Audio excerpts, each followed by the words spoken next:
All right, Aquarius, welcome to your weekly Sidereal Astrology forecast. This is going to be for December 14th through the 20th. My name is Athen, and this is for Sidereal Astrology. If you are new to this type of astrology, do check the description down below.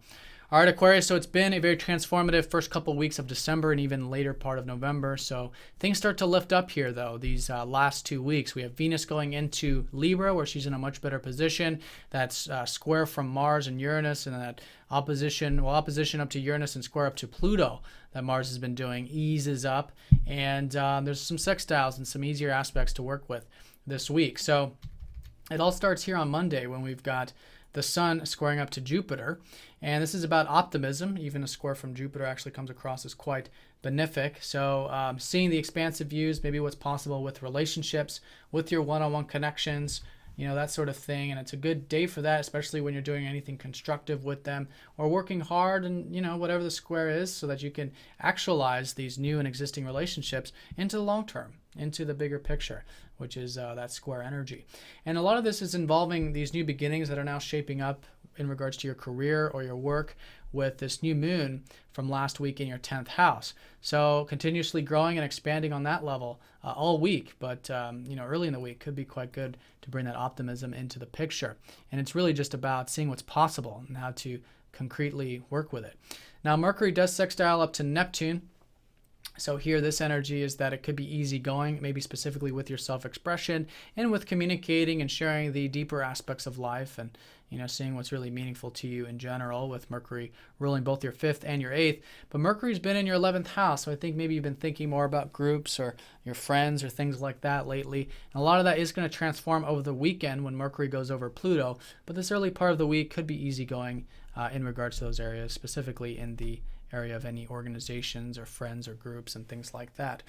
Now on Thursday, Venus does sextile up to Pluto. So again, good energy from Venus.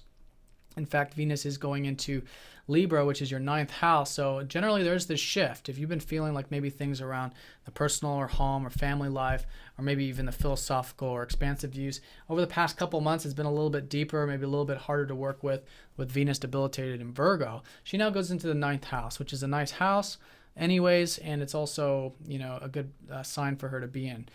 She's in dignity there, so you should be feeling quite good. I think maybe about philosophy, maybe getting out into nature, maybe expanding your horizons, sharing wisdom, things like that. And even the home and family stuff could be quite nice, as you'll note this shifting this early part of the week.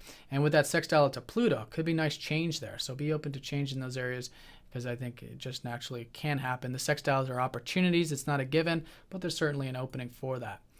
Now, going into the weekend on Friday, the Sun does square up to the North Node. So here with this energy, this is all about your life path to get deeper and to connect to, what's really meaningful to you in life, and to create healthy bonds, healthy attachments, release yourself from unhealthy bonds and unhealthy attachments.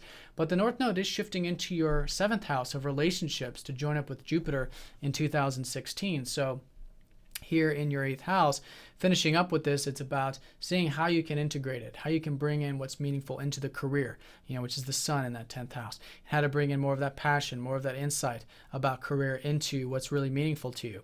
So a good weekend for that, and working hard at both of those areas could really go a long ways, and just in general along your life path.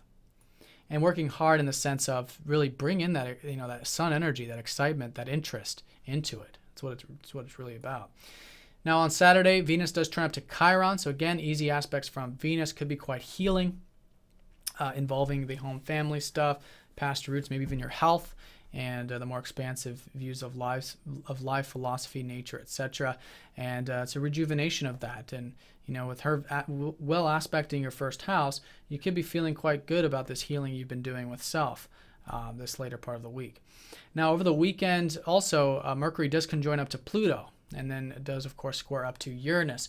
So the key with this is, like I was saying, with your self-expression, with what's really meaningful to you in life, and with those organizations or groups or anything you're doing on that collective level, is shifting this weekend. Now, quite quickly, because Mercury's flying over Pluto, but still, nonetheless, over the weekend, a good time for change, to be open to change with maybe your friends, maybe organizations, your groups, things like that, where you might need to draw the line in the sand, as it has been important for you to do what's right in that group environment. And particularly with your self-expression, be open to change with that, as well as anything that you feel is very deep and meaningful. It's a good time to let go of any fears and do that spiritual work, let go of anything that's been maybe binding you or holding you back in life in general, since Mercury does rule that 8th. And the key with it also is that it's squaring up to Uranus, so your values have been changing, and it's all about seeing how you can have more freedom in your life, especially in those organizations, in those groups, by being yourself with all these values that have been changing for you. So if you do feel that, keep it nice and grounded, because it is a square, but there's something there, something calling you to bring in more of that freedom into that 11th house and with your self-expression and with what's really meaningful to you. So consider that, be open to it, and I think just being open to change is a great way of working with it. All right, Aquarius, so I hope you guys have a great week. Thanks for watching, and I'll see you guys all next time. Take care.